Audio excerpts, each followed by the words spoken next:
Are you sick and tired of being sick and tired? Aren't you just exhausted, running from yourself, running from alcohol, running from the shame that this has created, running from yourself? Maybe you finally decided this is time. This is the time that you're going to stop drinking for real this time. Then you hit another roadblock. You've been told that you need to have a higher power to stay sober, a higher power that you no longer believed in. So maybe you left a high control religion. Maybe every time someone tells you, turn it over, let go and let God, your whole body reminds you that this is not a sense of comfort. So you find yourself wondering, can I be sober if I don't have a higher power? Can I recover if I no longer believe in a higher power that that I was taught?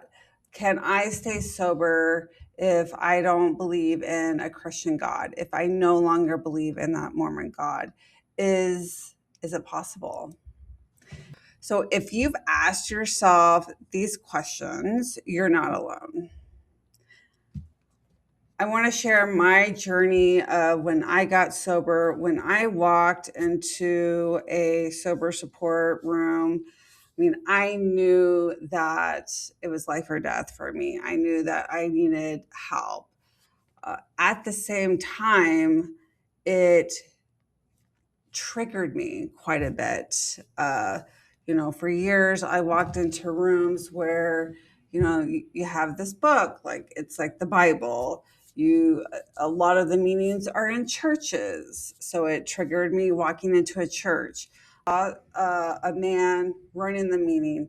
I saw people looking at a big book. I saw a community of people telling me, if you don't believe in a God, then you can't stay sober. If you don't get on your knees and pray morning and night, you can't stay sober. And that just didn't sit well with me. So this isn't me convincing you to believe in a God, to believe in a higher power, to believe, I'm not telling you what you should do or should not do. I'm not telling you this is one way to get sober. This is the only way you can get sober. There's lots of ways to get sober. This is simply the way that helped me heal on my journey with addiction and my past religious trauma. I believed I had to do exactly what they told me to do. So today my recovery looks completely different. I go to meetings that are secular. So it's not,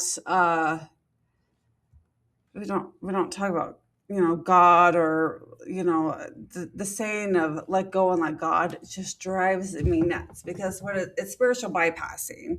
So it's basically saying, I'm giving up everything, all my resentments or issues or pains that I've had prior to dealing with them, and then letting it go.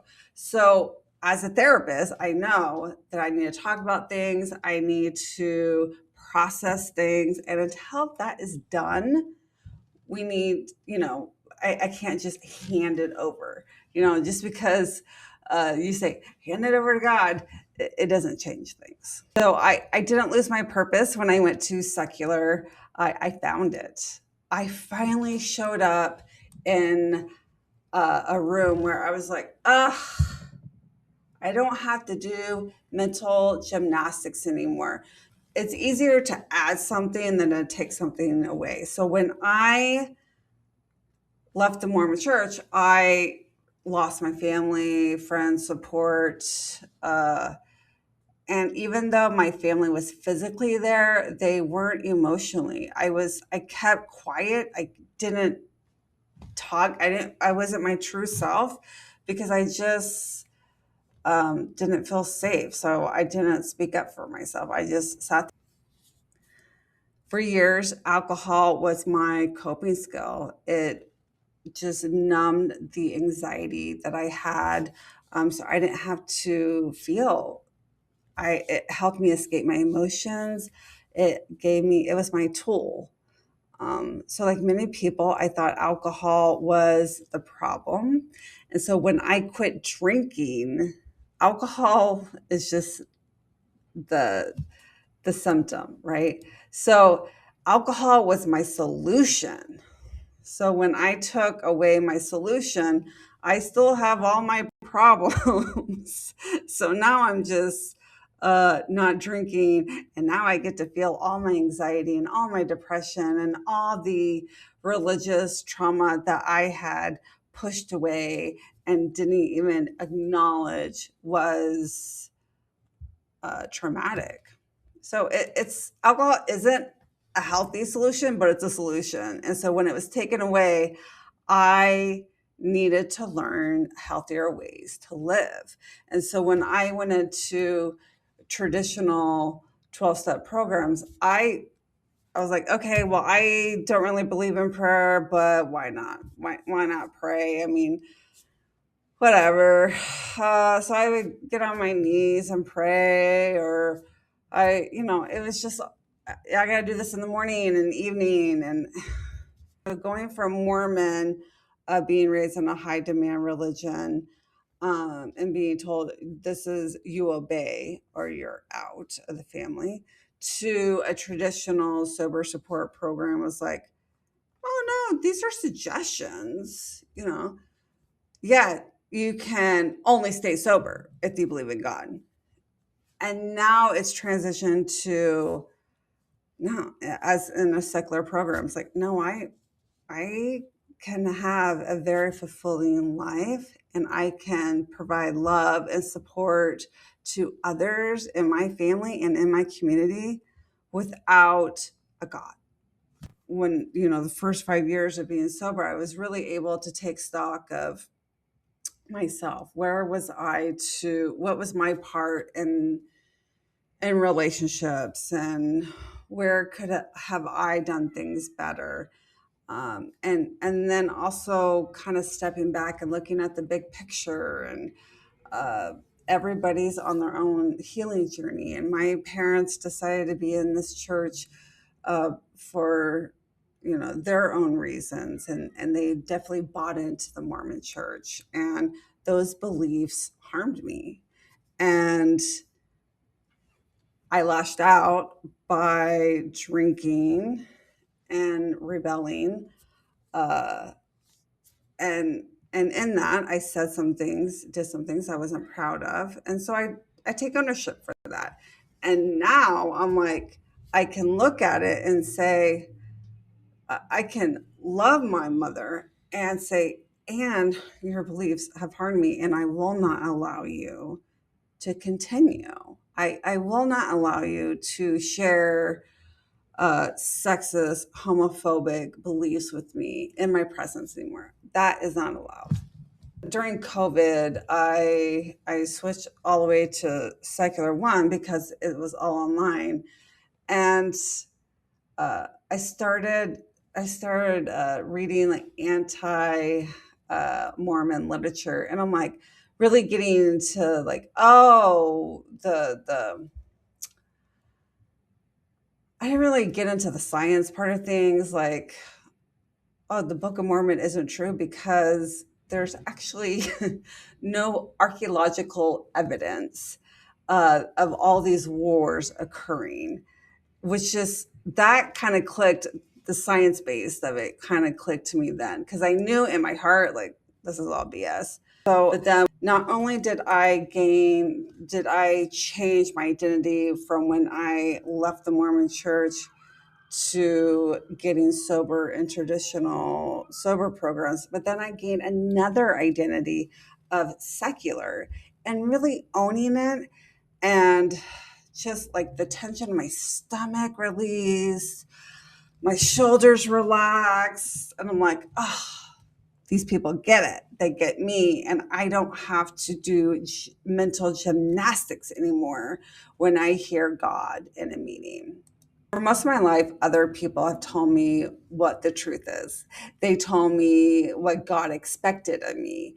They told me what spirituality is supposed to look like, what a good person believes, what a good person behaves, what is worthy, what makes you worthy, and accepted those beliefs because that's what I was taught to do. For me to get to heaven, I got to believe what they're saying. So leaving the high control religion didn't automatically answer those questions.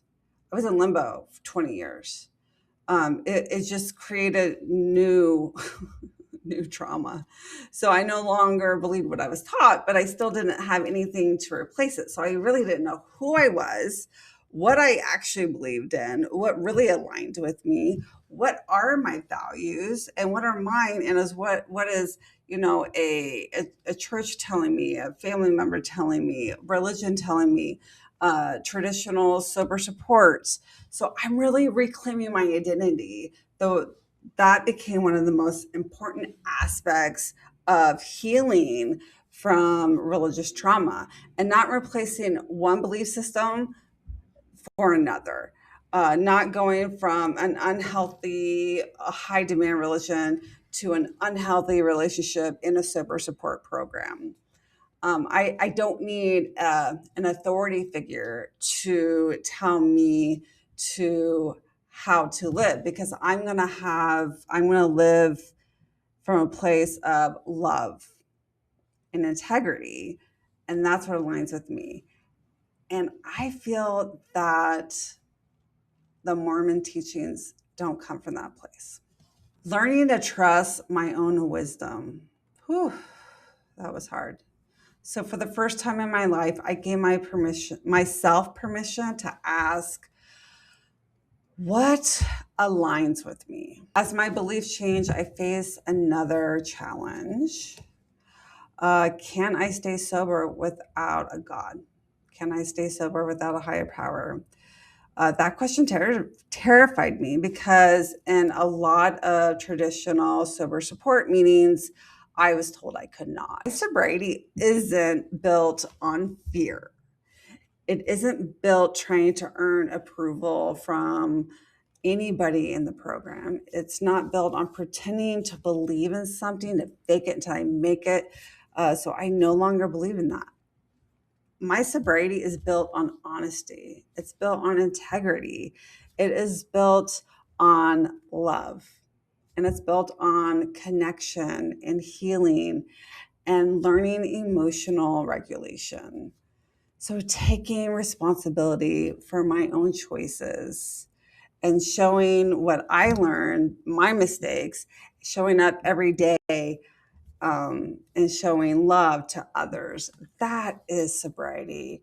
So I didn't need to force myself to believe something, to, okay, this is the only way to stay sober. No, I just come from a place of love. When I was still drinking, uh, I longed for a sense of sobriety, or I'm sorry, for a sense of spirituality. And so uh, I would go hiking. I live in the Pacific Northwest, and it is just so beautiful here. I live outside of Seattle, and I was drunk, filled my backpack of beer cans, and started hiking up the mountains. But, it's really hard to enjoy things when you're wasted, right? And then I just ended up getting in a fight with my husband, and then we walked down. So it's it's not really spiritual if I'm not present. So one of the biggest surprises of my healing journey is realizing that I didn't lose my spirituality. I had simply outgrown my childhood, someone else's definition for myself. I had outgrown what the Mormon church had told me spirituality is, and I had outgrown what a traditional sober support program had told me would help me stay sober. So for years, I believed spirituality was praying, praying right away, praying. Believing the right things, following the right rules. So now spirituality is being in nature, and it's love. It's being fully present. It's watching the sunrise and nature and just appreciating it, living a place of gratitude and compassion, starting with myself and then with others. So sitting with someone who is hurting without trying to fix them.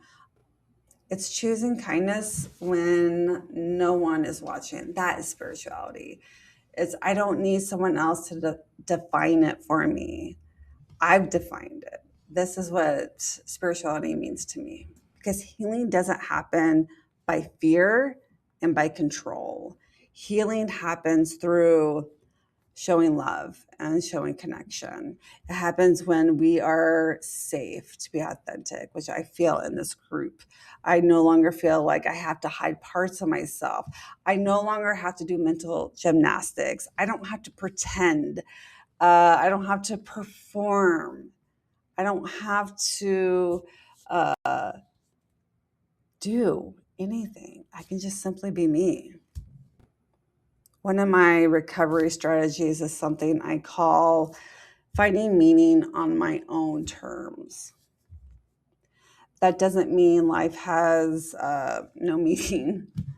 It doesn't mean, it means I get to decide what my life is, what gives meaning to my life. Meaning isn't about following someone else's path, what someone else is telling me what to do. It's about living in alignment with my values. Meaning is helping people heal from religious trauma. Meaning is walking beside people who feel lost. And meaning is helping someone realize they are not broken. Meaning is relieving the suffering that we feel in addiction and just being present with family, friends, and ourselves. And meaning is laughing and learning and growing, and we are not alone. Spirituality is loving. So today I don't define my recovery by what I no longer believe. I define it by how I live. So if you're watching this and wondering whether it's possible to build a meaningful, sober life after religious trauma, I want you to know this. You are not alone. You can ask questions. You can think for yourself. You are allowed to redefine spirituality. You are allowed to reclaim your identity. You are allowed to build a recovery that reflects your deepest values. So I didn't lose myself when I left my old beliefs. I found myself. I found what aligns with me. And today, my greatest purpose is to help others. If you're on that journey, I hope this reminds you that healing is possible, one honest step at a time.